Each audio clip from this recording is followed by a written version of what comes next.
Unsyndicated presents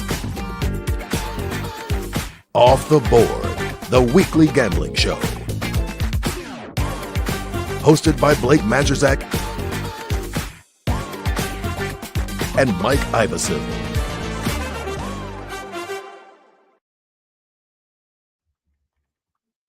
Hi. Hey. You caught me in the middle of sharing the show. I don't know what we have to. Todd, I'm gonna do something to make that intro longer, just so that I have time to share the show, because this happens every time. Welcome in. I'm Majchrzak. He's Mike Iavasile, and we're going to talk about some picks for this week. And I'd really like to not talk about our picks from last week, but I know that we have to. That's part of the show. But mine were bad. For the show? For everything. Well, For college for everything. NFL, I keep doing well, and it just doesn't make any sense to me, because I'm being genuinely honest when I say this. I didn't watch any NFL last weekend. I watched some of the Lions game. I was at a fundraiser. So I didn't get to watch much. Like, the fundraiser had the Lions game on, so I watched most of that. Yeah. But I didn't even stay through the fourth quarter because it was a boring game, to be honest with you. So I was like, I'm done. And then now that I posted that, I can focus. So yeah, it's just, I'm excited to watch tonight's game. And then I didn't even tell you this, Sunday Night Football. Yep. I was like kind of excited. Cold Vikings. I was like, I'll tune in, watch that. Because like I said, I didn't watch anything Sunday. Corporate Blake fell asleep on the couch before kickoff. You pulled a mic. I was out like a light by 8:15. Just passed out. I don't know what happened. Well, the good news is you missed nothing on Sunday. It was kind of a dud. I was out and about doing stuff, and I just poked my nose in, obviously, to check on some bets, and obviously watching the Lions game and stuff. But you didn't miss anything. Once again, NCAA Saturday, as usual, outshines the Sunday. But I gotta tell you, I loved my week. I went 11-6. That's awesome. But here's the thing. I didn't lose value on one bet. When that's happening, that's when that's happening, you know something's good is about to happen. And as we get going, I'll talk a little bit about why you're doing well in the NFL, maybe not so well in the NCAA, and why I'm doing the exact opposite. So I went 13-13, which is fantastic. We'll take that 500 every week. We're good. Yep. But in college alone, I went 6-11. And in show picks, I went 1-4. And then NFL, I went 7-2. Like, that's great. Yeah. Doesn't make any sense. No, well, I mean, we know for a fact. I did a little digging to get past the numbers I pulled up last week with how the public's doing in the NFL. But on that flip of why I'm not doing as well in the NFL as I'm doing in the NCAA is the public is just crushing it in the NFL, Blake. And again, the public, people have to understand, I'm not saying that as a bad better. I'm just saying, when I say public, that just means majority of the bets. Where a majority of the bets are. And I'm going to be the opposite, but they're freaking crushing it. And I have some numbers there, but it's the exact opposite in the NC2A. In the NC2A, if you are on a game that has a majority of the bets, so we're talking 55 to 60% of the bets on there, you're losing. You're losing. You're about 48, 47%. So one of the guys I follow, Steve Mackinnon, threw these numbers out there. If teams that have a majority of the bets in the NFL, Blake, they're hitting 60% ATS. That's bad. Listen to the way I speak when I do my bets. I say the public sees this, a majority of the bets are here. I'm going the opposite, right? That's why I'm not doing so well. And that's that's usually what a sharp aims for. 100%. And for someone like my goal every year is 57%. I'm hitting at 56% right now. I couldn't be happier. On the money line, 74% if you have a majority of the bets. The totals, 56%. When you look at those numbers, it makes sense to why my numbers are lower in the NFL. He actually said some of the experts, some of the sharps are saying this is one of the first times ever that the majority of bets are that high in all three of the categories: totals, money line, and on the sides. And when I saw that, it totally makes sense to me. Now I'm like, now I get it. You know, and the NCAA where I don't do so well, the majority of the bets aren't doing good. I'm going to do well there. Yeah, that makes sense. Yeah, no, there's so much parity in college football this year, which has made it a very interesting season to watch, just gambling aside. Yes. Like, it's exciting to watch. There's a lot of upsets and things going on, and you still have these great teams, but there's many more of them. There's probably like 8 or 9 teams that you can legitimately say like have a shot right now. Whereas like the last couple of years, it's been like 3 or 4. Oh, so it's just so different. Yeah, when you look at the transfer portal, NIL, and something I'm sure you're itching to talk about, this 12-team playoff. With the 12-team playoff giving more teams a chance to make a playoff, those 3 things are causing this parity in NCAA football. And that is something I was preaching last week. I need parity for myself to be a successful bettor, because I need these dogs to come in. And you got to watch, though, there's more parity in college, but the bigger dogs are not coming in as much. If you remember, like the first 3 weeks, I would tell you how many, 20 points and more. It's not happening. I was trying to do some of the math. I just got frustrated because I was losing. And so I've really scaled back. I always have my stinker, getting 16, getting 20, getting 25. When we go there, I don't think I have anybody over 10.5. So I really scaled it back. That's where you're finding that parity from 5.5 to 10.5. There's a lot more parity in the NC2A. Yeah, definitely. All right, you want to get into these games from last week real quick? Yeah. Let's pull that up. So start with college. Yeah, 1-4 week for me. I didn't spread the board very much. We talked about that. I had one pick on every game last week. The Penn State game just literally like ripped my balls off. It felt like, because they didn't. Ohio State did not win that game. Penn State lost that game. 100%. Yep. You have a pick six, you go up 10-0 right off of the rip. You have a pick six, and you have a good drive to get a field goal. Ohio State fumbles out of the back of the end zone when they're going in for a touchdown. Okay, so that's a 7-point swing right there, and you still lose by a touchdown because your offense is just so inept. It was and they had goal to go situations 2 different times in that game, including the one at the end of the half, and the pick that guy made was incredible. Don't get me wrong. Yes. But still, like, it was just so frustrating. And Allor, like, he looked good. He looked healthy. Yep. But their receivers just stink. Yes.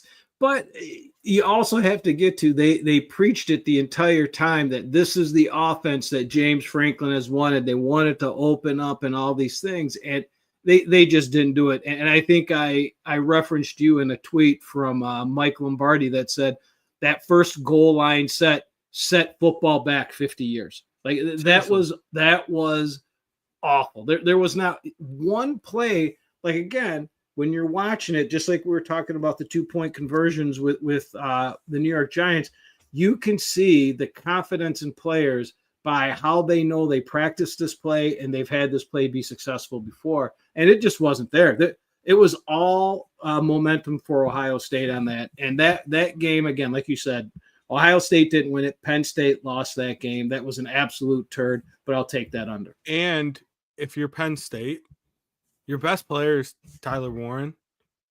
Just let him do wildcat with him at goal line, because he does not go down first contact ever. Yeah. Dude's a beast. Yeah.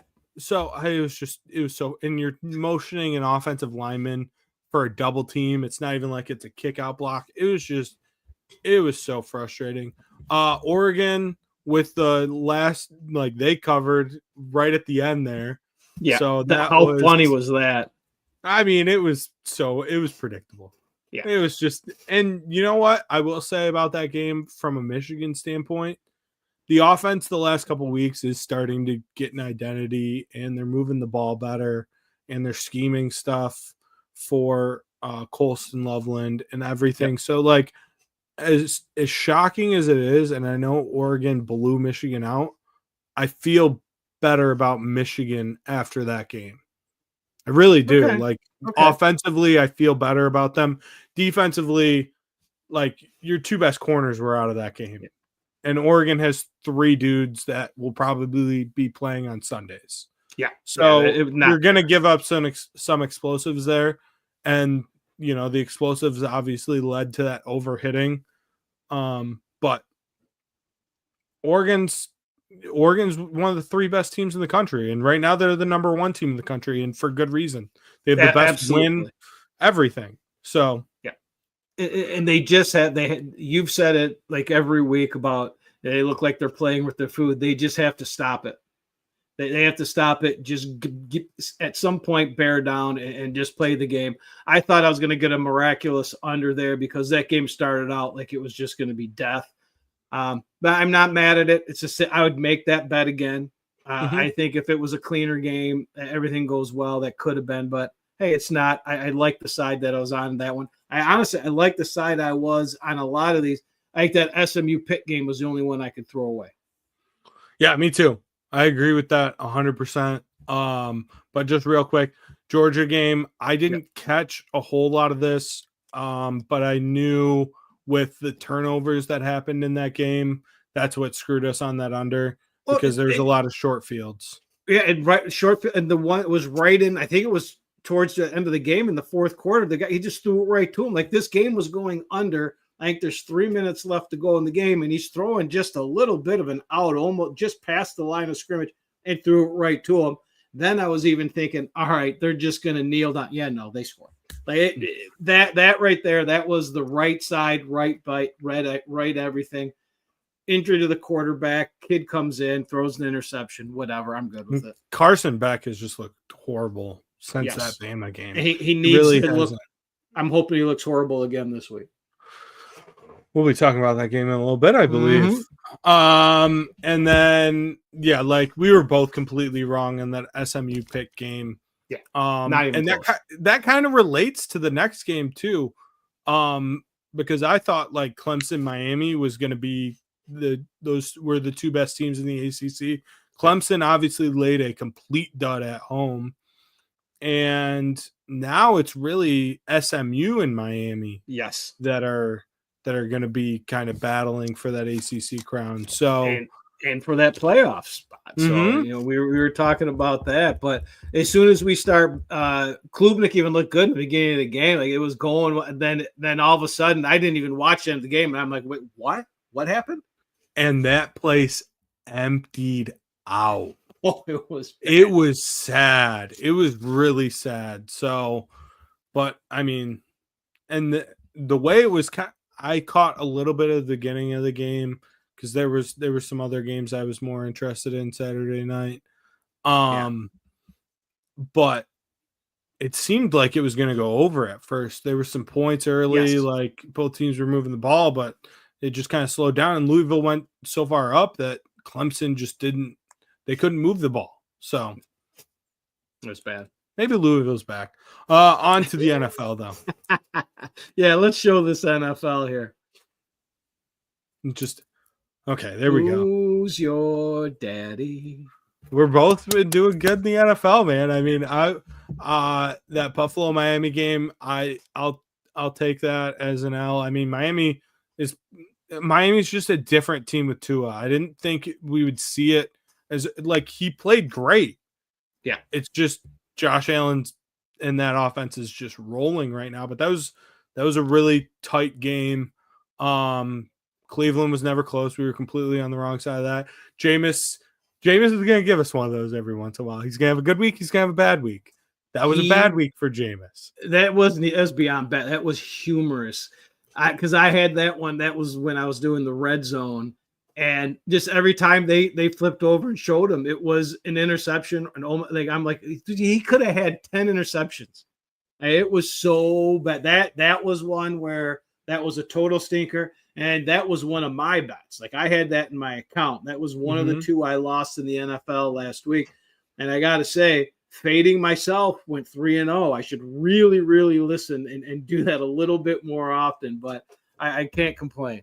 Hey, that's what you're going to get. That's the Jameis Winston experience. Mm-hmm. That's why he's Mr. 30-30. We're going to have some weeks where he looks incredible. And then there's going to be weeks where he throws a bunch of interceptions and looks like he's never played football before. And that was last week. That's fine. I will take that. That's way more fun than Deshaun Watson. 100%. Pure entertainment. And then any interview after is even more entertainment. That's free entertainment. Yep. Your under was easy because of the weather. Like that weather was atrocious. And I know rain doesn't really it has to be pretty heavy rain for it to affect a game. It affected that game 100%. And the wind too. That was more the wind. That wind was killing it. Yep. And Detroit is the best team in the NFC. Like there's as you say, they're really good at that football. Yes, they are. Vikings rolled. Like I said, I fell asleep before this game even started. From what you've said, I'm happy I did. The under, I woke up to a winning ticket, so that was good. I was happy about that. That's a great feeling, just waking up and you say, hey, there's more money in my account than when I went to bed. See what you just did? You just had the Mike experience. Any night game. Tonight, I've got a game going. I've got a couple going. I will not see the end of these games. Tomorrow, I've got a game. Saturday night, Sunday, I've got games every night. I never see the end of those games. I just wake up and I scroll slowly on my phone so I don't see too. Yes, I love it. And then KC's just going to play the same game every week. It's going to be tight games, but Patrick Mahomes is going to find a way to win. Tampa should have went for 2 to win the game, in my opinion. I don't know what we just talked about doing, but he blew it even when he allowed time on the freaking clock. I know so that Mahomes could have he blew that in several ways. They could have lost that game in regulation because KC, I think, had all 3 timeouts too. In 30 seconds, dumb ass. Yeah, we saw that against the Bills, and I think the Bills that year were a little bit better than this Tampa Bay team. Oh, gee, they're a little bit loaded. Yeah, you got to go for the win in regulation when you're Tampa, especially when you're down as many guys as they are. You don't want to leave that up to a coin flip. No. You just don't. So, if it's more than a touchdown against KC, though, I'm going to take whoever KC is playing because they are playing in the same game every single week. Absolutely. And again, they do not care about your bet. They're going to win the game. That's the only thing they care about. Yep. They don't Mahomes isn't even having a good year, but they're incredible on third down and they don't take big losses. And when you do those two things in the NFL, you will be in every game no matter what. And when you have a guy like Mahomes, you're going to win. And they're going to get better every week. Andy Reid is good at this coaching thing. They're going to get better every week. That offense is slowly getting better. Hopkins now. Hopkins has been there for 2 weeks. Healthy. He already had 2 touchdowns. They're getting healthy. That defense is legit. They added pieces. That's going to be a team that they don't care. They're going to be in the playoffs. That's all that matters. And they're just going to go about working and they're getting probably better. And they're probably going to get the 1 seed now. Yeah. Oh, yeah. So, all right. Records, please, Todd. Well, actually, I really don't want to see them. They're ugly for me, but it is what it is. Where am I? I'm getting there. 48%. You're right there. I mean, you're 3 games out. I'm 11 games back. I need a big week this week. I got a lot of double dips to try and get myself back. I came close to throwing my first double dip in there, but I couldn't do it. I couldn't do it. I need one out of you before the end of the year. There's going to be one. I mean, something's going to come across that totally has it. It was the one that I was going to do was the Ole Miss game.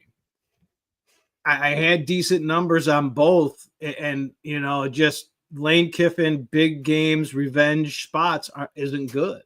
And so I couldn't make it work. Two things I'll answer real quick in the chat. Darren, that is a game we're going to talk about in a little bit. We get to the NFL games second half. So we're going to go through the college slate first, but that is one of the ones that we're going to pick for tonight. And with the KC thing, I think KC is the best team in the NFL. Because the thing is you have Patrick Mahomes, and their defense is incredible. So yes, if you're asking me on neutral site who I'm going to take, Patrick Mahomes and Kansas City's defense, or I think the Lions are the best offense in the league right now. Yep. But the defensively, Kansas City is just far superior in my opinion. There's nothing they could do on a neutral site as far as making anyone even a 1-point favor in that game that would get bet and eaten up immediately to a pick'em game.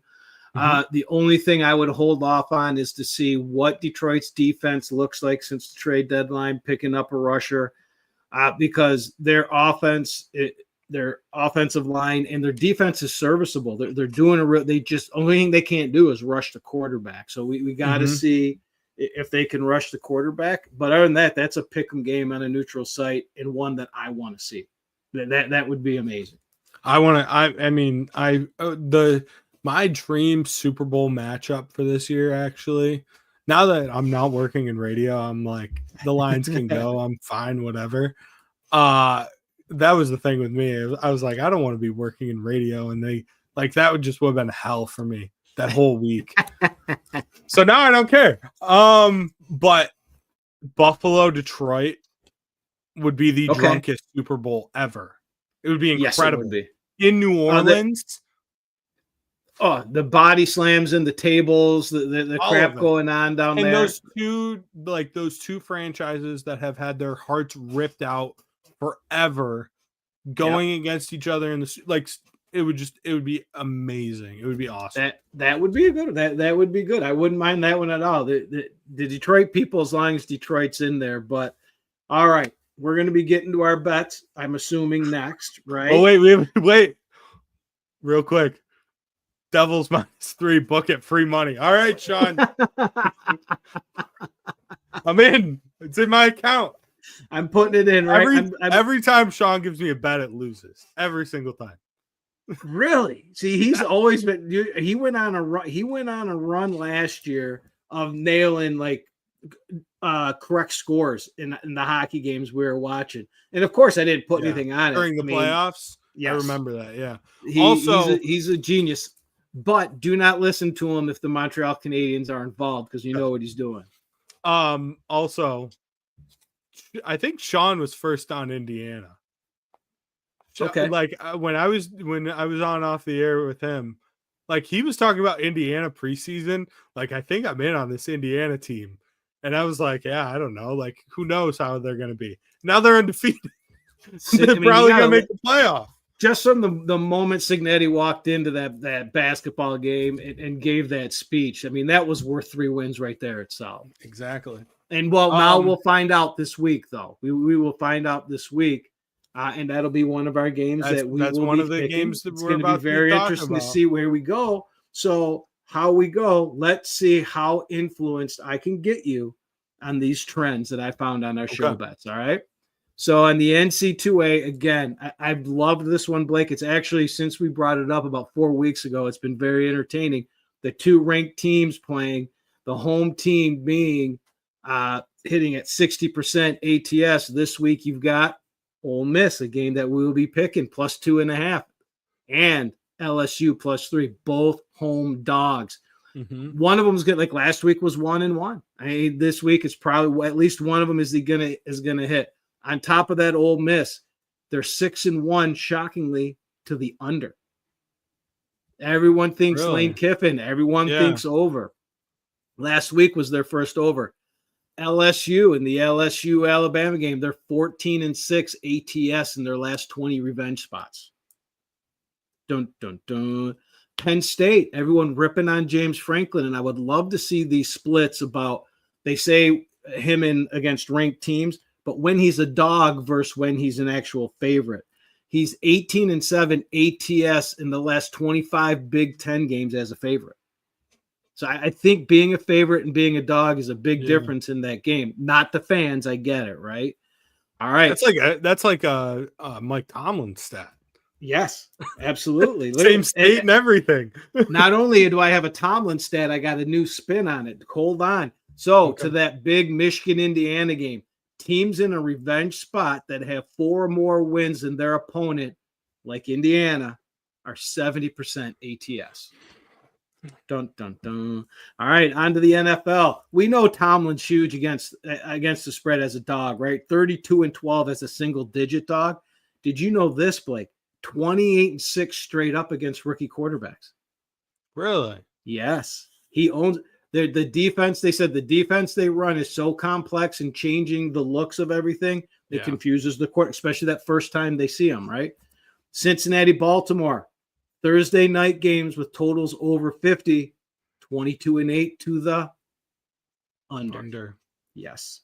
And it's Miami, a big number tonight, too. That's a huge number, 53. That's huge. Miami and the Rams. This game's very intriguing, and we'll talk about this. Mike McDonald, 1-8 against the spread as a single-digit dog. The DJ. All right, CJ Stroud, 10-2 to the under against winning teams with a winning record. Also, 0-2 against Michigan. That's just a fact. By the way, so just to go back on what Sean said, the Devils are playing the Canadians. Exactly. That's what I said. You got to know. As soon as he says that, he is setting himself up. And he knows I would usually, what I would end up doing then is I would bet the Devils to help the Habs win because I'd lose my bet because I'm such a terrible hockey bettor. Well, Montreal is +1.5, +114, which you don't really see that very often in the NHL. That's actually crazy. So I bet you I've eaten $300 over the last couple of years betting Montreal games just to help Montreal win, knowing my bet would lose. That's ride or die.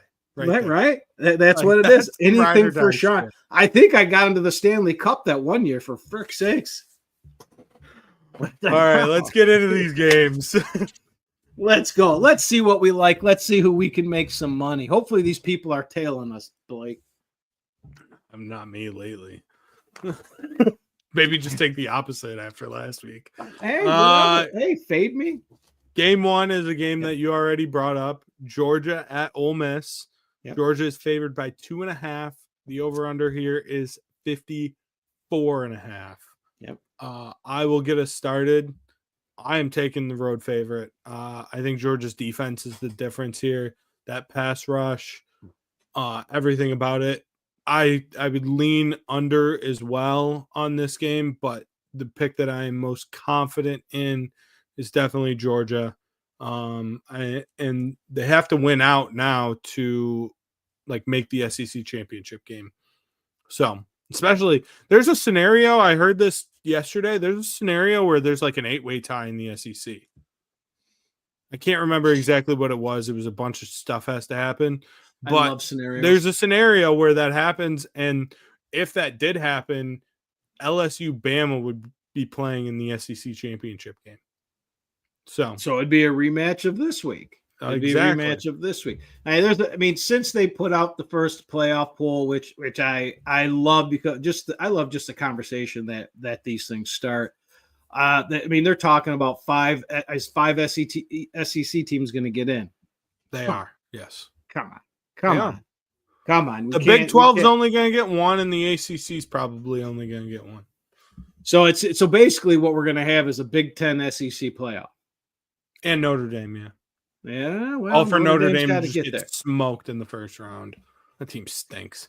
Wow, that is why I like. That's why I like the 8-team playoff. But anyways, let me get into this game. I gave that trend, so you know probably where I'm going. I'm all over the total on this one.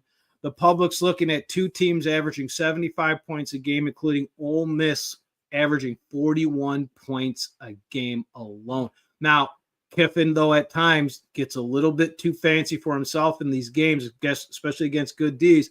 Last week, these two teams combined for 97 points. So you know what the public is saying. This is an easy over. However, despite 69% of the bets and a majority of the money on the over, this line opened 55 and it's done what, Blake? It's dropped to 54.5 where we're at. I'm going to side with the books and the pros. Give me under 54.5. Also, just real quick on this game, the shocking thing about these two teams, when you think of Georgia, especially the last decade, they can run the ball really well. And Yes. Ole Miss obviously is they lost Judkins to Ohio State. He transferred. But these two teams, and Kiffin wants to run the ball. These are two teams that do not run the ball well. And the way that Carson Beck has been turning the ball over, it's really hurting Georgia. So everything I just said is going against my bet, which is always smart. But it's just very weird that both of these teams cannot run the ball well at all. Yep. But neither of these defenses give up a lot of explosives. So that's why I really like the under too. Respectable defenses, and who would have known Lane Kiffin would be 6-1 to the under? Obviously, their only over was last week, so they've become an under team. All right, next game. Coach Dion, Coach Prime to Texas Tech, which is a very underrated spot in the Big 12. It's a tough place to play. Colorado is favored by 3.5. The over-under here is 62.5. Mike, you go ahead and start. I think I know what you're going to pick here, but you go right ahead. Blake, hold on to your seat on this one, and I have this in my account. I'm looking at the total, of course, right? Texas Tech, big game last week. Colorado, Coach Prime. This is a game where the pros and the Joes are together. The public and the professional bettors agree on this one. 73% of the bets are on this over, but it's got a sharp split to that. I think it's 89% of the money. This line, why? Why is this happening? Both offenses can score and both defenses can give up points. The offenses on these teams have scored 34, 34, 48, 38, 34, 35, 44. Come on. The defenses give up 41, 59, 35, 31, and 31. On top of that, Blake, during practice, you have to give out your injury sheet. Texas Tech has 14 guys questionable for this game. A lot of them are their big players on defense. All right. And here's analytics. You wanted me to be in analytics last week with that stupid 2-point conversion that I'll never get on. The analytics project 150 plus plays in this game. That is leaning towards some points. I'm going over 62.5 points. This could be the most public bet I've ever made at 73% of the bets. The Undertaker is taking it over. Yes. After 5 straight unders in college picks last week, he takes it over in the second game of the day. What an incredible one. And it's in my account. That I never thought I'd see the day. Yep. Let's go. I went back and forth on this game like crazy. I really did. But I landed on taking Colorado. Ooh. I think that Colorado is playing for that Big Ten title game. Okay. They've been playing really, really well. I think they have the 2 best players on the field in this game, and one of them just happens to play both sides of the ball in Travis Hunter. Yeah. Tim, I agree. Going into the season, I thought Colorado was overrated, but the way that they're playing right now, and they're coming off of a bye, everything, it's just they're going to be healthier, and their top tier talent, they're not deep, but their top tier talent is better than anything Texas Tech is putting out there, even if Texas Tech is fully healthy. So I like Colorado in this spot, and I think they're going to be right in it to win the Big 12. It's them and BYU, which before the season, if you asked me that, I'd be like, no one would say that. Hell. No one would have said that. And that is such a turn for you. You've always talked about the lack of depth on Colorado. It's going to catch them. It's going to catch them. I think we talked about it last week. It's going to catch them. And now you're jumping off the Louisville train and you're hopping right on Coach Prime's train. Here we go. Woo, hey, woo. I do believe. All right. All right. I love it. I don't know. We'll see. I believe they will win. All right. Here we go. I'm gonna get burned. That's all right. This is a big one. Michigan is going to Indiana. Indiana obviously undefeated. Last week was the first time they trailed in a game all season when they went down 10-0 to Michigan State, and then they won like 45-10. They just rolled. Yes. That team is an absolute when they turn it on, it is on. Signetti is an incredible coach. Like I said, I am feeling better about Michigan's offense, but I'm not feeling that much better. No. So I'm going to take the Indiana Hoosiers minus the 14.5 and the over because they just score points. They score points. I don't think Michigan's corners are going to be back this week. I know that it's come out that Will Johnson is not going to sit out the rest of the season, but I don't fully believe that. If there's a game, it'd be the Ohio State game. He'll be back. Yeah, exactly. And here's the thing also, though, with this, and I will do this. I'm going to take Indiana minus the 14.5. When, Mike, in your gambling career, though, do you have an opportunity to take Michigan on the money line plus like 500? Right. And here's my thing, though. Throw $5 on it, whatever. Because here's the thing. You talked about their start last week. If they start this week like they did last week, they're not coming back against Michigan in that game. That Michigan's experience and stuff should take over. I'd be confident they turn into a ball control offense. Yeah. Yes, and however, I don't see that happening. This is another game, Blake, where the professionals and the popular vote. Oh God, my goodness gracious, the vote. Here we go. And the popular bets, the pros and the Joes are all together again. A majority. Oh, no. I know. A majority of the bets and a majority of the cash are on Indiana. And guess what? The books agree that this line opened up at 11.5. It's been all movement towards Indiana up to 14.5. I don't have this in my account. If I did, I would hold off to see if it drops below 14 at some point when Michigan man comes in and starts betting on this game. However, I'm taking Indiana minus 14.5, and I'm not blinking or not hesitating on that one. Pull that trigger. Real quick. Tim was asking about Sherrone Moore. He's not going anywhere. No. I think Wink will be gone because that defensive scheme clearly isn't working. They have to replace him. Sherrone Moore, and I don't want to get too deep in the weeds, recruiting-wise, he's absolutely killing it right now. Like, they have a top 5 class, and they are legitimately in on Bryce Underwood, number 1 QB in the country from the state of Michigan. He's committed to LSU. There's a legitimate shot that he flips because of NIL money and ends up going to Michigan. All of that. Like, I think that Sherrone Moore is really Harbaugh was not in on recruiting like Sherrone Moore is. And we see that on the field, obviously, this year with the talent drop off from last year. So Sherrone Moore is not going anywhere. He's locked in for at least 3 years, and then we can talk about that. But I hate Wink Martindale. I think he's a horrible defensive coordinator. The downgrade that they took on the defensive side of the ball is all coaching, in my opinion. I hate the scheme. I hate all of it. He can just go. Get him the hell out.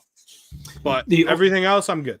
The only thing that concerns me with Sherrone Moore is he's got to get the swagger back into that building. The swagger left with Harbaugh, it's not there. You can see it. That you cannot get pushed around. You cannot get out muscled, and you see that at times. But I agree with you. He ain't going anywhere. No. All right, on to the next game. Another big one in the SEC. The SEC has 2 great matchups this week with the Georgia Ole Miss game. In this game, Bama LSU, one of the best rivalries in college football in the SEC. This game has produced classics over the last 10 years. And you got oh my God, Brian Kelly with his fake Southern accent, and now it's Kalen DeBoer.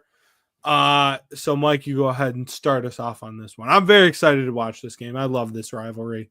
Oh, absolutely. I mean, I'll go the excitement for both games, going from the Georgia game right into this game. All right, the public's looking at this, and all you can say is there's two inconsistent teams here. At times, the offenses look like they're unstoppable. At times, the defenses look good, and then they can both reverse it right there. They really don't know what's going to happen in this game at times. Are they going to give up a ton of points? Are we going to score a ton of points? This is a huge number. But a majority of the bets and money are on the over, even at this high of a number. This total opened at 58.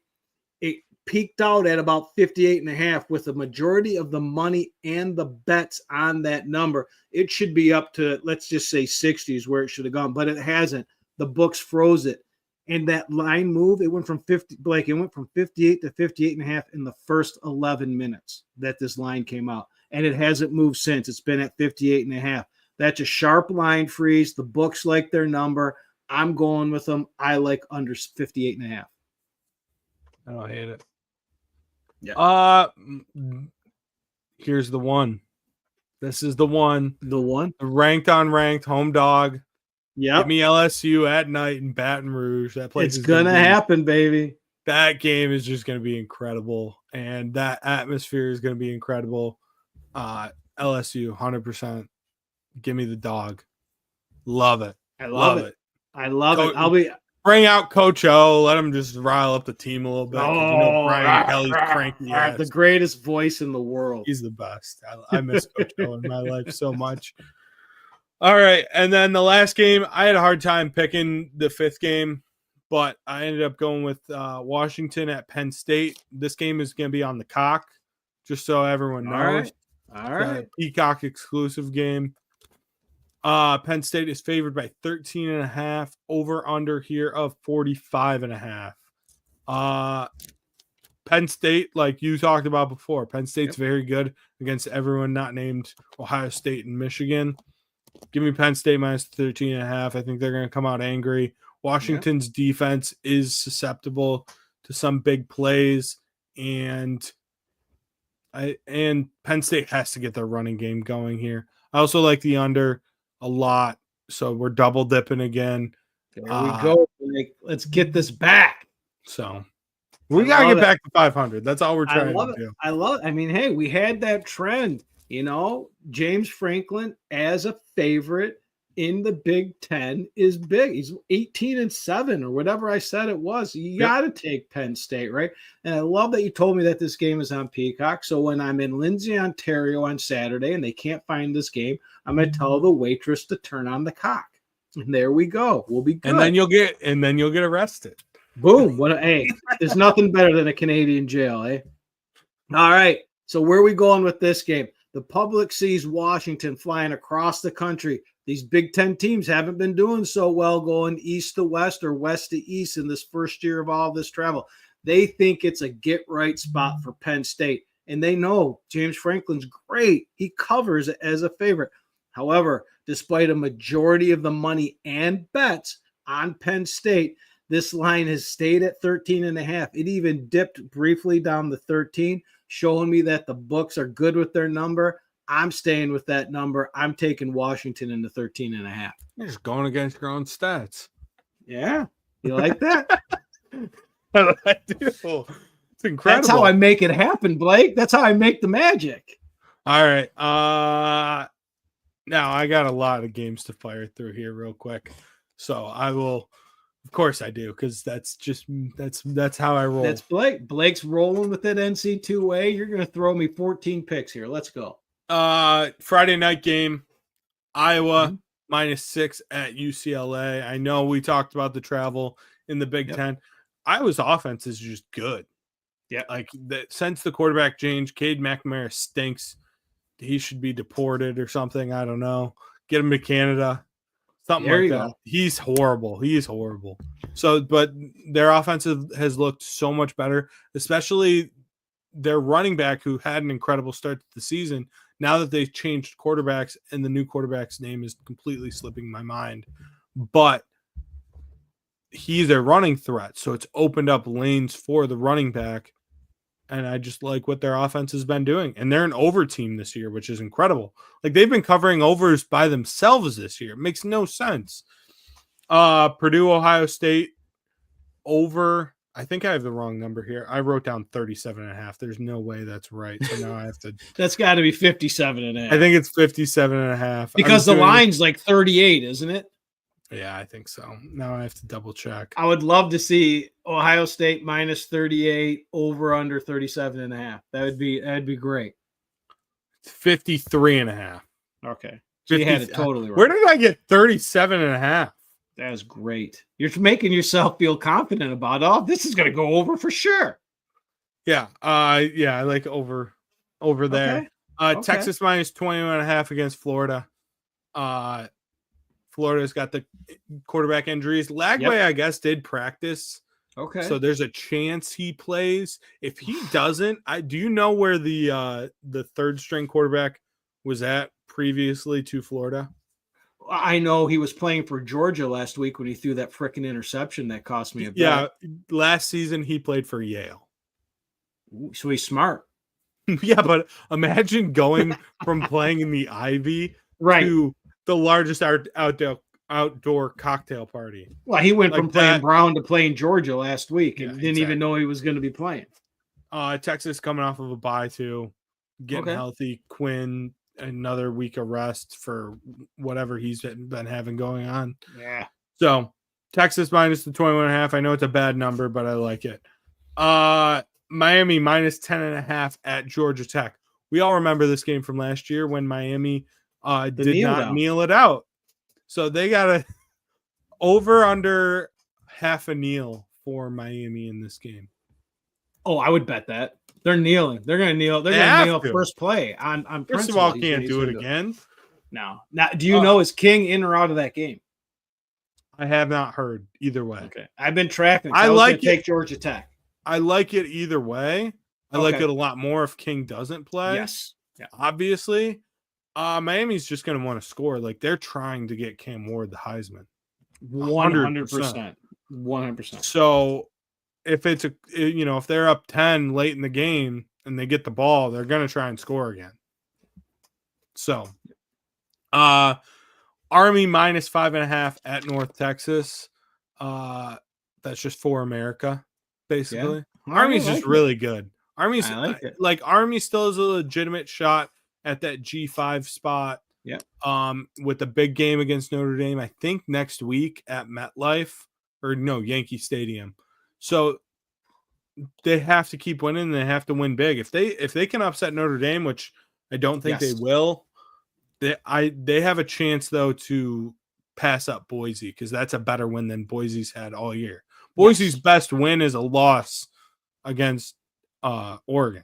Like, that's their best game of the year. And the UNLV game. Obviously. UNLV, yeah. Virginia Tech plus 6.5 against Clemson. They're at home. Clemson looked like dog water last week, obviously. And Cade Klubnik is not the same quarterback on the road.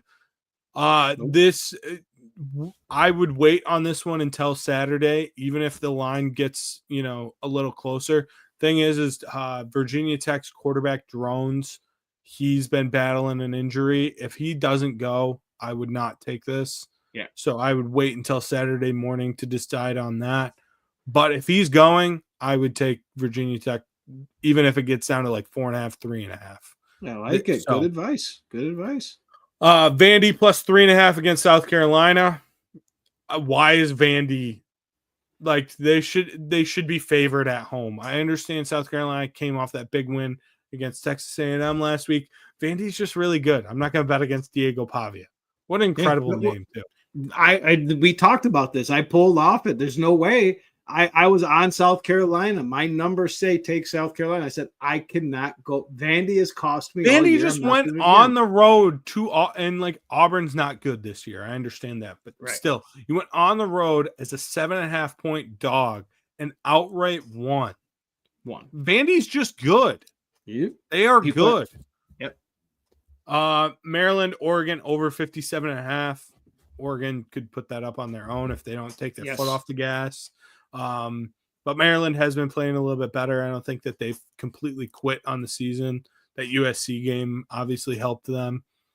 So, Mississippi State at Tennessee under 61. Tennessee's defense is awesome. I don't know how Mississippi State scores in this game.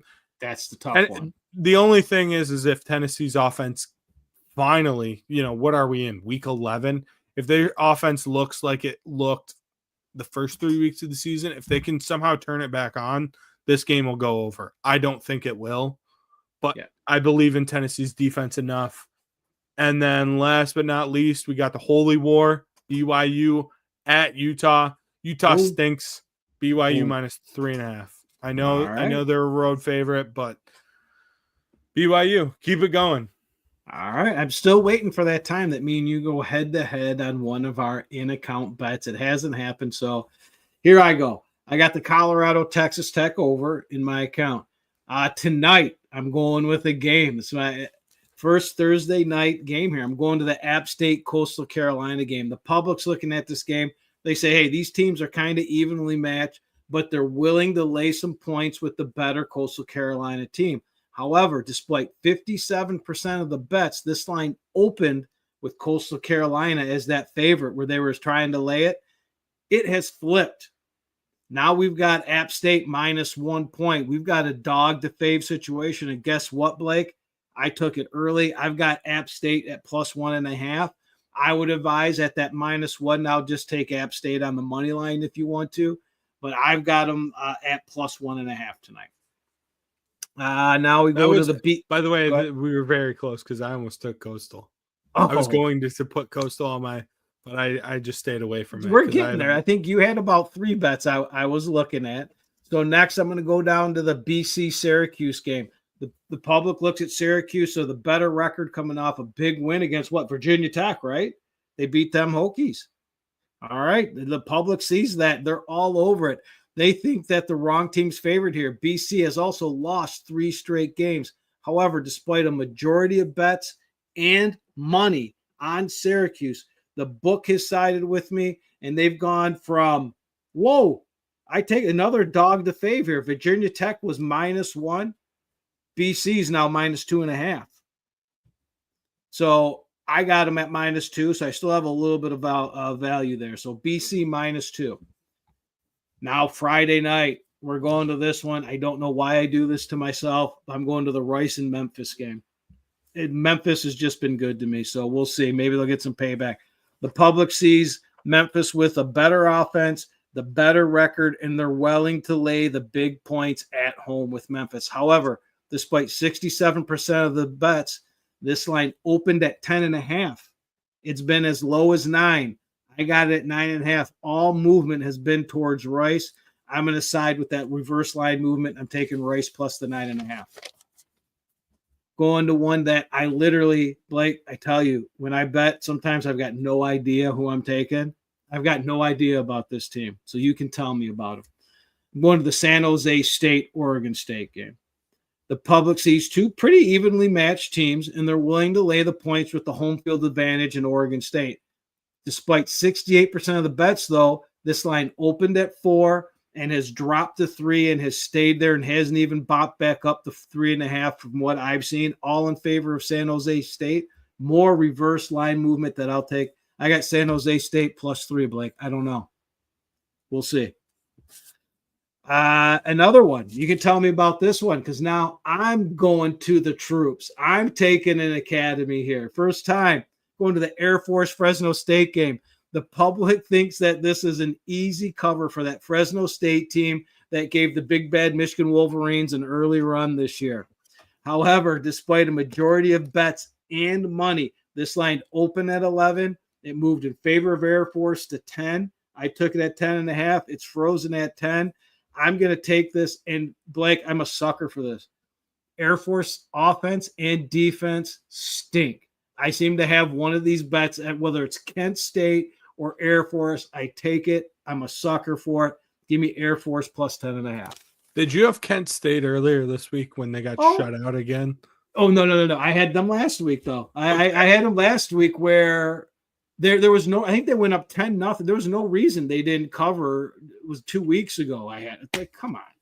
But I said the same thing. I always have one of those where I'm looking at everything to, like, why the line's moving. I'm like, why is the line moving towards a Kent State or Air Force when you're talking like the 200th ranked defense and offense? By the way, 10.5 isn't enough points. Air Force Army last week went under. So that's that lives. I love it. I love it so much. That wasn't even close. No, it was great. Close. I didn't even have to sweat it. It was I love betting Service Academy unders. Like no matter what. The total could be 31. I'm betting the under.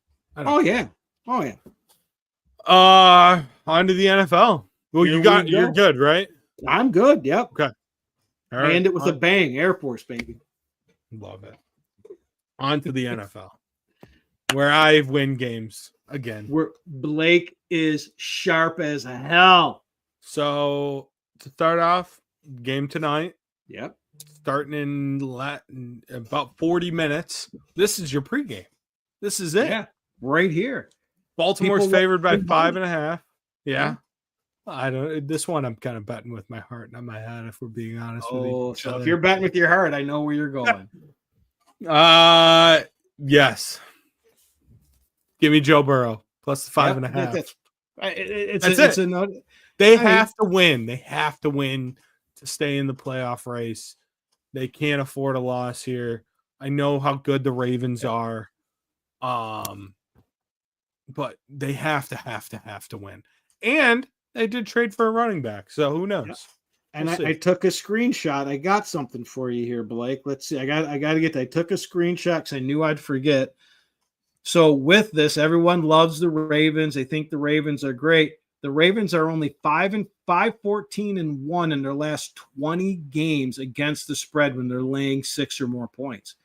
Again, you got it at 5.5 here, but it's at places it's 6.5. Now on the flip side, on the flip side, all over the place. Actually. Yeah, the Bengals are 11-7 as a dog in that same span, 4-1 against the spread when getting 6 or more points. So it goes both ways. If we were at 6 or 6.5, it really favors, as the trend would tell you, the Bengals. But you know where I'm going on this one, Blake. I'm going on a total, and it couldn't be more obvious where I'm going with one. The public sees the Ravens, the number 2 offense in the league, Lamar Jackson leading the MVP betting. They see Cincinnati scoring 41 and 24 points in their last week, along with both teams are struggling defensively, shockingly enough, with Baltimore. You think defense, despite 67% of the bets on the over. This line opened with 52.5, had a quick move to 53 with 67% of the bets. So you think that thing would keep climbing. It froze right there. And he's even dropped down back to 52.5 at times. This freeze is all sharp money. I'm siding with the sharp. You're sharding? I did just say I was sharding. I am sharding on the over, and I'm taking under 53, baby. And this is in my sharding account. Question, and I don't know if you know the answer to this. The Ravens, I know, traded for Tre'Davious White. Do you know if he's playing tonight? From what I heard, he is. But the question is about his health, whether he is healthy and can stay healthy. The guy's in and out of the lineup all the time. But from what I had heard this morning, that they expected him to play. Because I know, oh gosh, the running back that the Bengals traded for, whose name is completely slipping my mind, from the Bears, he's playing tonight. Yeah, for sure. I knew that. And from what I've heard, T. Higgins is not. Correct. That's what I've heard too. Yeah. I know he was listed as doubtful, but I don't think he's playing. He's not playing. Freaking T. Higgins. He changes that offense completely. 100%. You can't double chase then. So frustrating. Making it easier on him. And remember that trend. When it's over 50 on Thursday nights, 22-8 to the under, baby.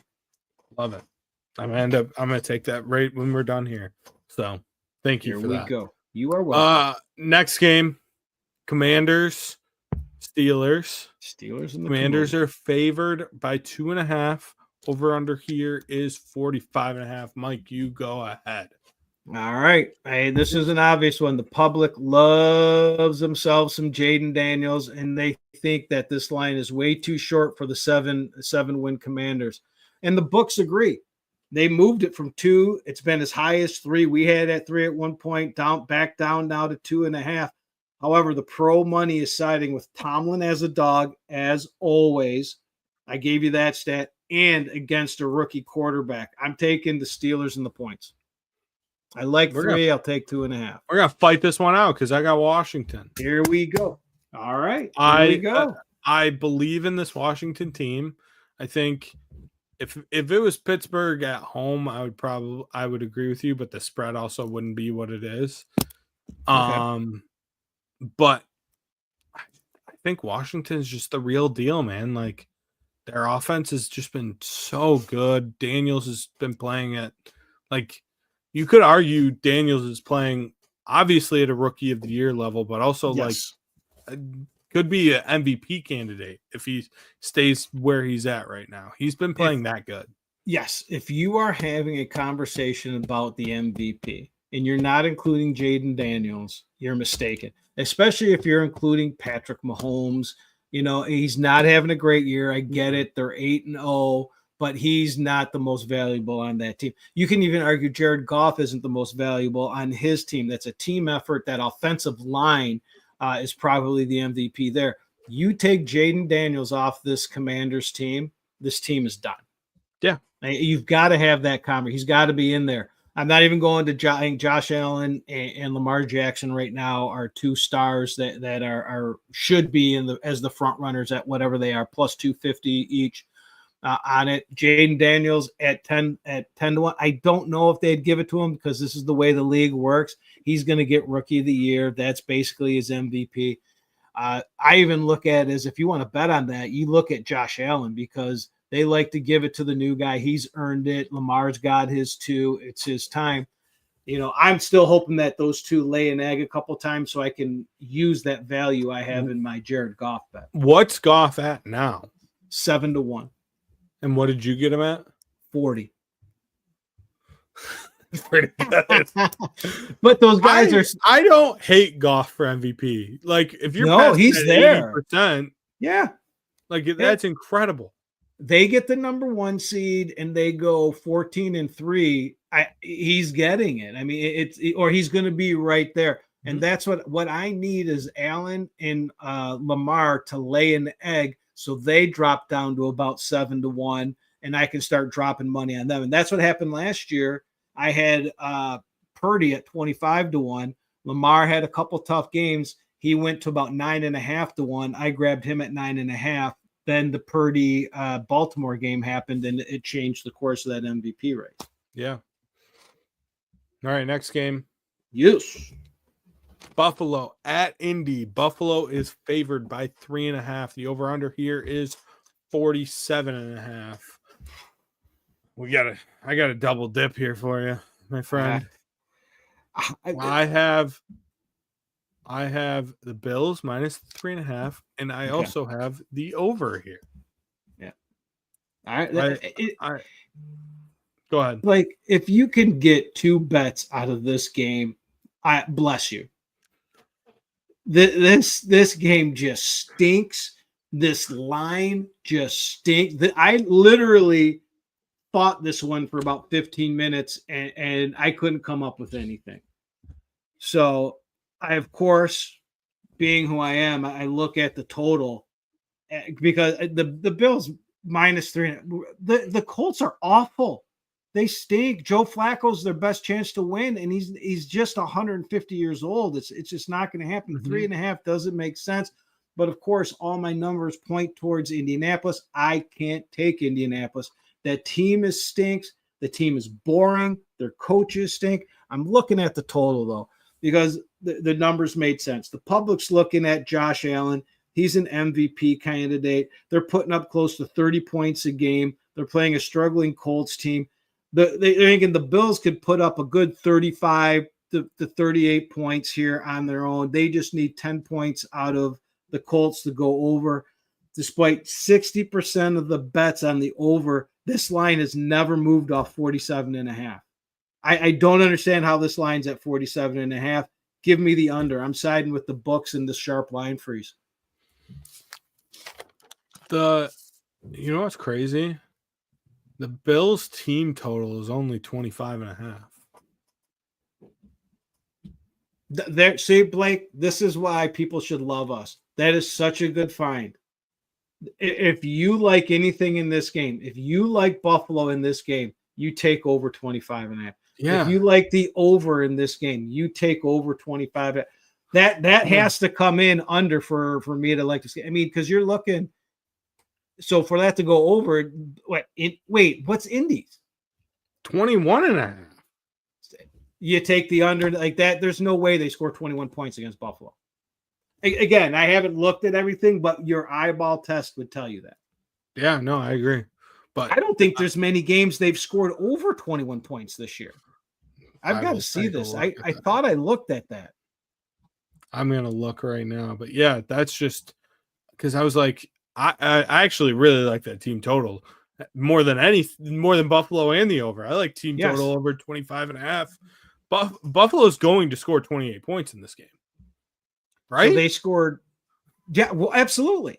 Absolutely. You've got Houston, you've got Indy's gone 27, 10, 21, 27. Okay. All right. 34. I could be 21, 16, 20. They haven't scored 21 points since October 6th. Yeah. Yeah. And that was against against Jacksonville. But they did put up 27 against Pittsburgh at home. But they were clicking then. That was a good bet then. People were like they've fallen asleep. So, but those are two interesting team lines total there. over on Buffalo too. We don't I like team that. totals on this, but I really like that.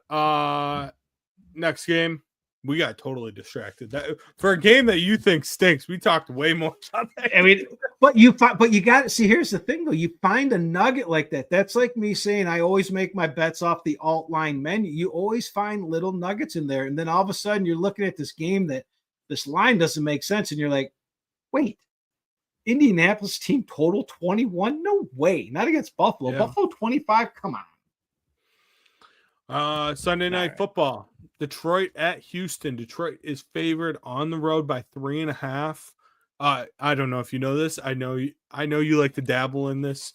This is a Blake special, and I just wanted you to be aware of it. Houston is wearing their battle red uniforms. They are fire, as the youth would say. I love them. Do you know, Blake? I almost made a jersey bet. I almost went. I like their jerseys. I'm taking Texans, but I didn't.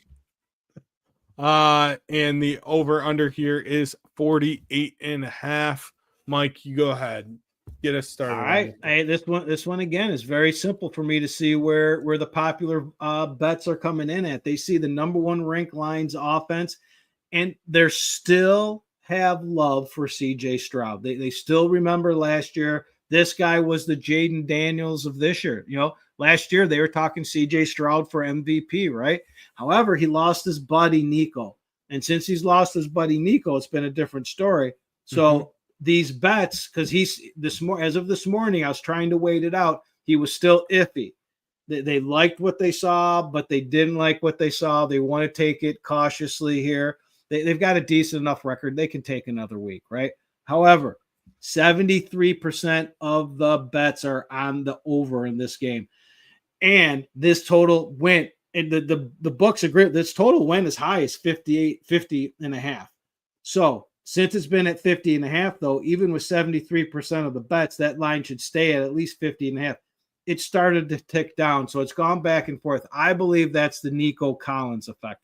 They're waiting to see. This is a different team with him in this lineup. CJ Stroud's got no one to throw the ball to because they've only got the one receiver tanked out. You know, so I believe that's a Nico Collins effect. So I could be screwed on this bet if he plays because I'm going under the total at 48.5. And I'm going with the CJ Stroud against winning team. He hasn't looked good this year. He hasn't looked good. No, he looked horrible against the Jets. Yes.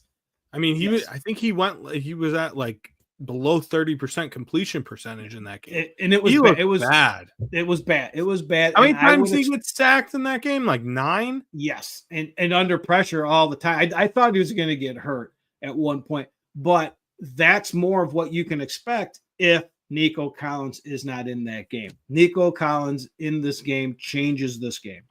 So I took it before I had anything because we're doing the show tonight. So under 48.5. I'm double dipping. Ooh. I'm going to take Detroit minus All right. 3.5. I think they are the far superior team, and I'm also taking the Yes. over. Detroit's All right. just body slamming teams right now. They And are. when you're on a roll like they are, and especially there's no breaks in games, like they had the early bye. They're just boat racing teams. Yeah. And until someone stops them, until someone proves it, and Skydog said in the chat, Will Anderson might be out. That's a huge you have to pressure Goff to get him off of his game. Completing 80% of his passes. No quarterback does well under pressure, obviously. So I'm going to double dip, and I'm going to take the over. Also, because now I'm addicted to talking about team totals, Detroit's is only 26.5. So I might take the team total over on that. You like the over, so you would take that. I get it. And it's, if Will Anderson, I mean, even if he plays, he's on one good leg. I mean, he was hurting last week trying to get back into that game. So we'll see. We will see. And then Monday Night Football. I just threw this on there because it's Monday Night Football. This game's, I don't think it's somewhat interesting because Miami's been looking better. The Rams have been looking better. Mm-hmm. But it's still kind of an ugly game. Rams, Dolphins. Rams are at home. I don't have the numbers in front of me. Right, so I don't have the over under. There you go. There we go. That's one. Rams -1, over under of 50.5. So this spread I think is kind of funky. I figured it would be more Rams like 2.5, honestly. So you do know that that's where it was. Oh, really? I did not. Yes. So yesterday, So yesterday, I was doing my numbers and I circled it at 2.5, and I'm like, this is going to be a 2.5, 3 game is what I agree with you. That's what I thought it was going to be. So when I have a 2.5, 3, and I like the 2.5, I'm waiting for the 3. I will check that line every 15, 20 minutes. I checked it 30 minutes later. It went from 2.5 to 1. I figured someone was injured. There was no injuries that came out, no news that came out. That was flat out. Some syndicate came in, some group came in and just pounded Miami. And within a half an hour, it went from 2.5 to 1. And that's like, this is going to be in my account if I can get it to bounce back up. And I may even take it at the 1, but go ahead and finish, sir. No, I was just going to say I'm taking the Rams -1. Yeah. I mean, if you like the Rams, because I say it was 2.5. I figured it was going to get the 3. I missed it, so it's not in my account right now. But we'll battle on this one. I'm going to be on the other side. When you look at it, you see exactly what the public sees. The Rams are on fire, and on top of that, they're getting 2 offensive linemen back, so they're getting healthy on that line. Puka's not going to throw any punches this week. They're going to have both their receivers in there. Miami's really not looking good. They looked better with Tua in last week, but they got 3 losses in a row. And here we go. 69% of the bets are on the Rams, but the money is split, so that line shouldn't have moved. But something came in, and the books didn't like it. They dropped that from 2.5 to 1. I'm taking the Dolphins plus the 1. I'm holding off, though, like I said, to my account to see if maybe some of that gets bought back and I can at least get to 2. If not, I may just take them on the money line. I don't know, but it's not in my account. I'm looking to take it into my account, though. No, I like it. I mean, I can't really argue the logic there at all. Like, but the Mike logic. I mean, when that line moves and it doesn't make sense because the bets aren't there, that's 100% me. This is just me being a baby because I missed that line because I was waiting for a 3. And usually when I see something like that, I would have taken that 2.5, but I was getting greedy, and that's on me. Yeah. Now I have to. Now that we've, what's crazy for this game? Both team totals are 24.5. All right. I mean, it makes sense to where I'm the addicted total to is. talking team totals. Yeah, I mean, it's so that would even tell me they're leaning more towards this going to a pick 'em. Yeah. It's very, like I said, it makes even less sense to me with the Rams getting healthier. You would think that would go the other way, but again, when I say it doesn't make sense to me, it's exactly where I would go. Yeah. And that's why at the end of the day, I'll be on Miami by Monday. Monday night, a hugely bet game. Again, the public could move that back up. Have you been on any Maction this week? Because I've bet on every Maction game. How are you doing with the dogs came in the first night and then the faves came in last night, right? Yeah.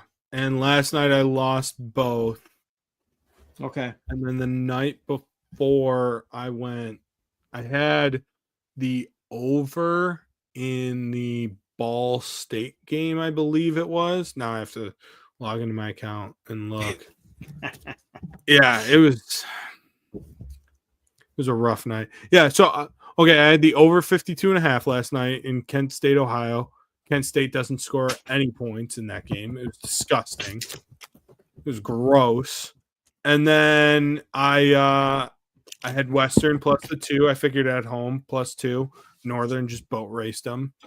Yeah. And then what I did was, so I had over 48 in Miami, Ohio, Ball State. Obviously, that was a push. And then I had parlayed with that Bowling Green minus 14. Did you see the end of that game? You were probably in bed. I was in bed. I haven't made it past 8 o'clock. So Bowling Green was up. They were covering by 16. So they were covering at one time. Oh, yeah, they were. Central scores. Bowling Green gets the ball back. They hit 2 explosive runs. They get down to the 5-yard line. The guy goes out of bounds.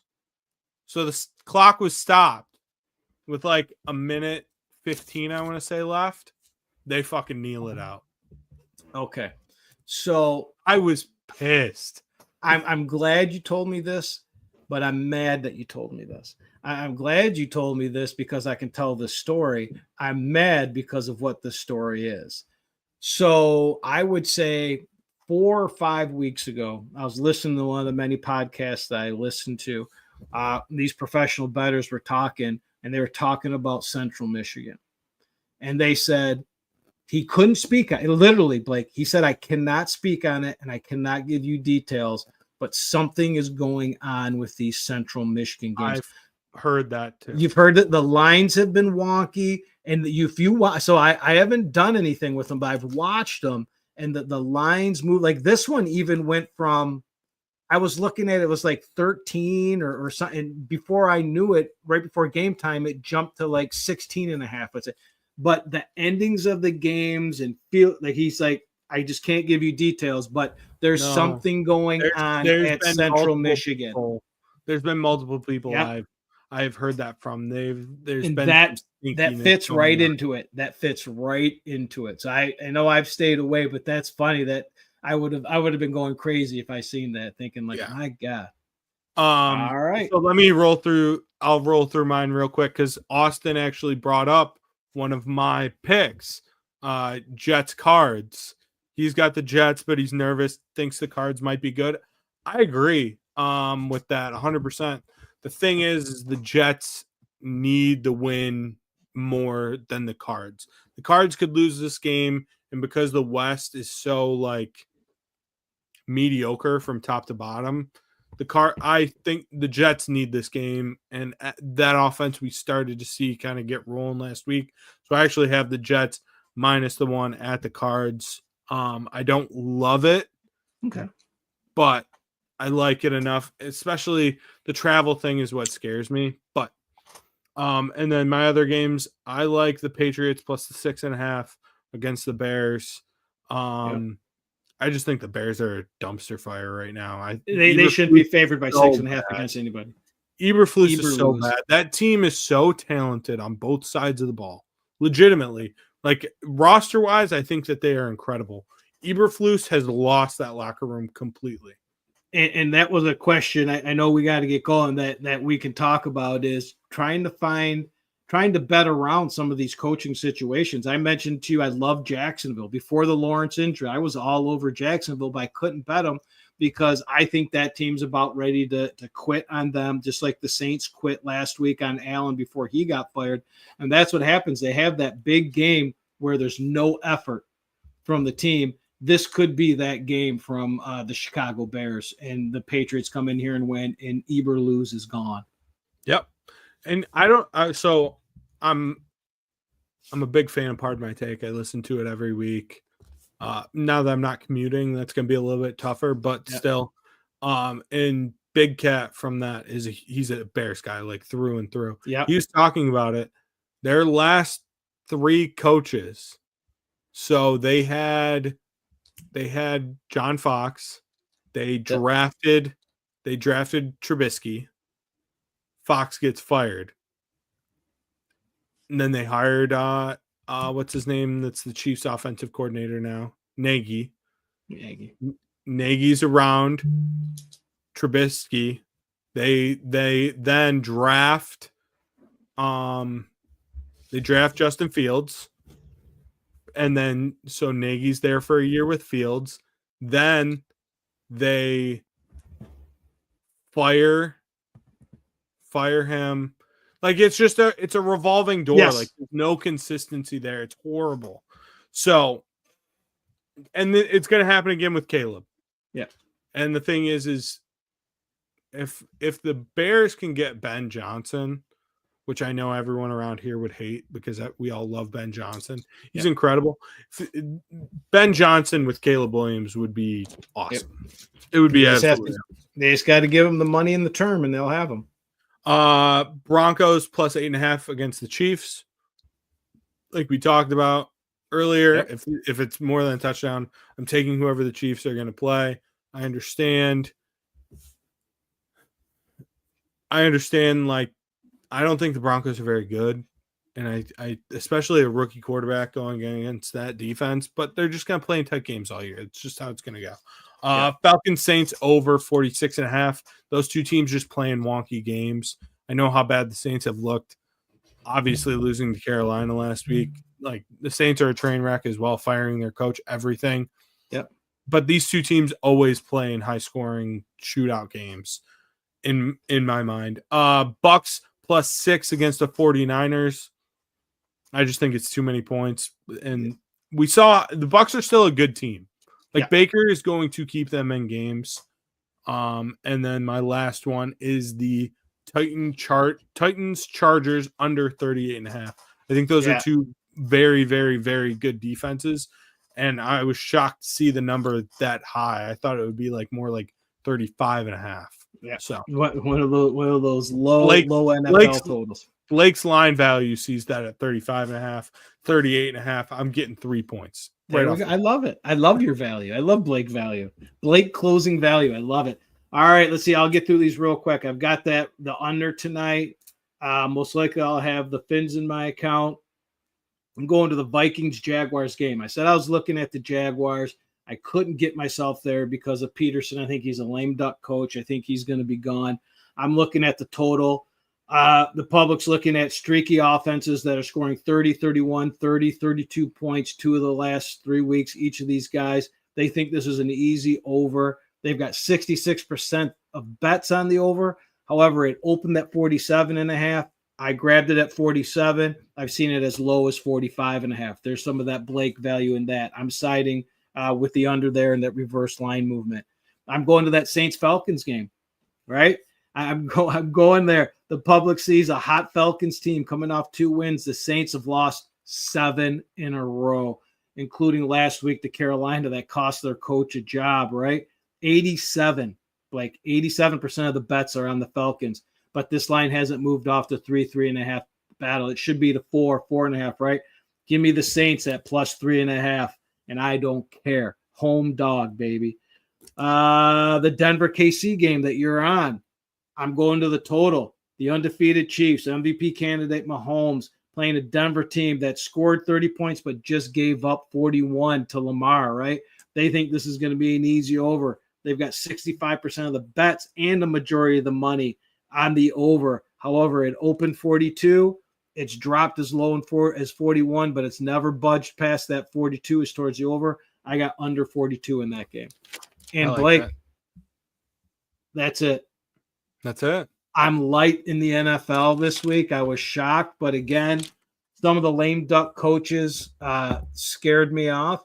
And I think it's one of these to where when I looked at the games, just the majority of bets are going there. And I'm not going to follow the trend that's going on just because it's going. You're late to the party. You're 5 weeks in. That's going to flip. We're going to have a regression to the mean on this at some point. So there was no numbers that really looked good to me. So I was at 4 or 5 bets. Very light for me, but we got it. Look at even my card. I agree with you. I got 3 dogs. Yep. Obviously, they're bigger dogs, 6-point dogs, but 6 and up. But still, like, eventually the favorites it's gonna come around. I agree with you 100%. And this could be the week, definitely. Yeah, I think they were 10-4 against the spread, the favorites last week, but I think 3 or 4 of those, 4 of those losses were over 5.5 points. All those big dogs we talked about, the only one that covered was Denver last week. Carolina, Jacksonville, blah blah. I forget who the 4 were, but we went over Miami, and there was one other, but they all covered. Those were the dogs that covered. No, Denver didn't. They were the only one that that didn't cover. The other 4 covered. Miami, the Raiders. I just went through them and now I'm going to forget them. But anyways, we gotta get out of here, right? Yeah.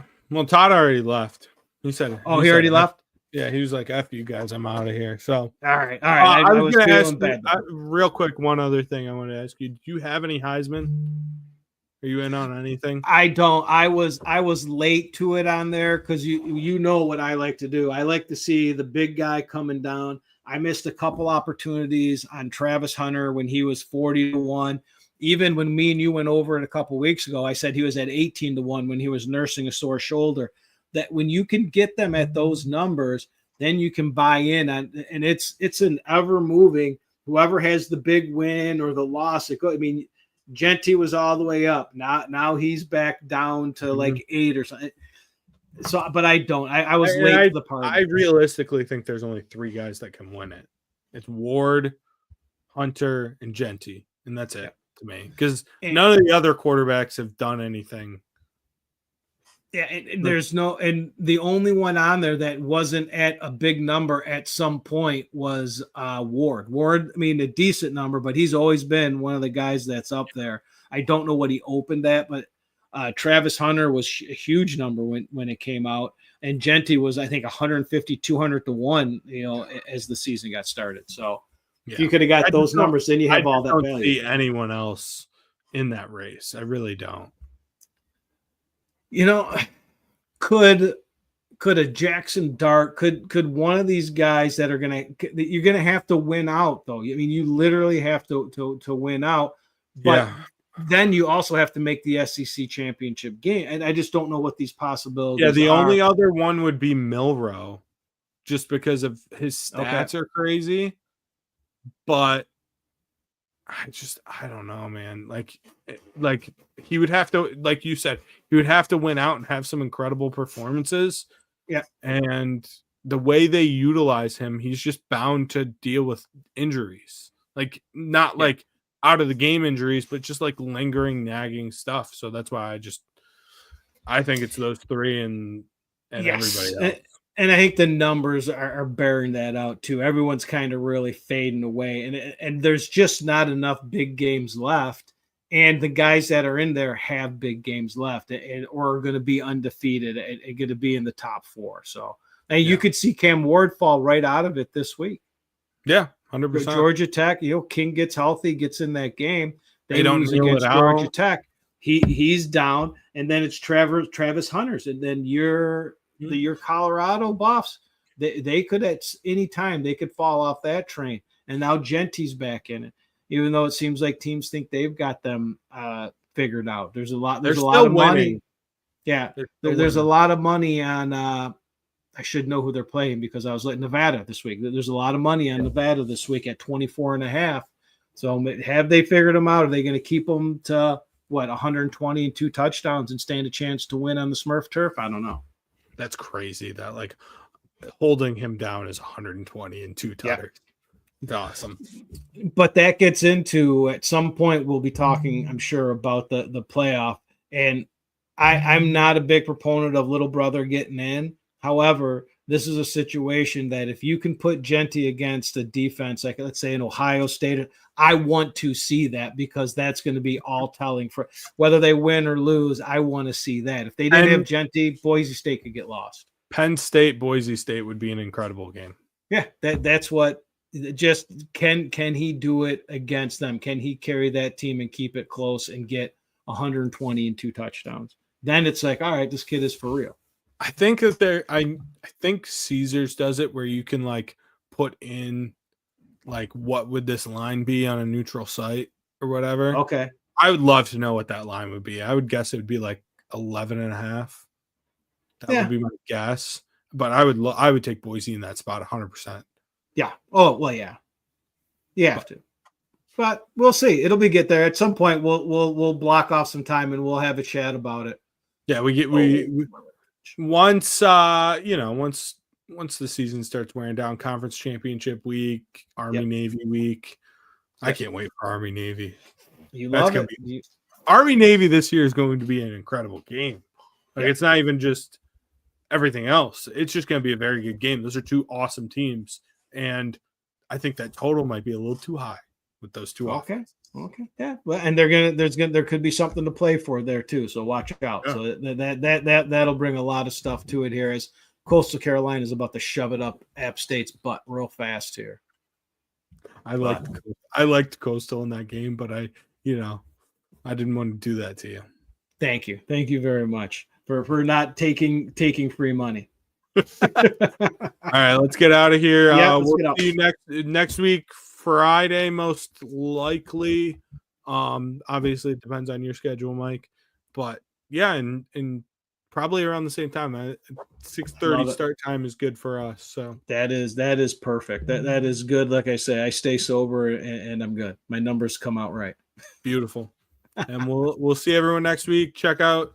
I believe Sean's going live Saturday night, so check him out Saturday night to recap all the college football craziness that happens and probably a little preview of the Lions. And like I said, we will be back here next week, same time, different day.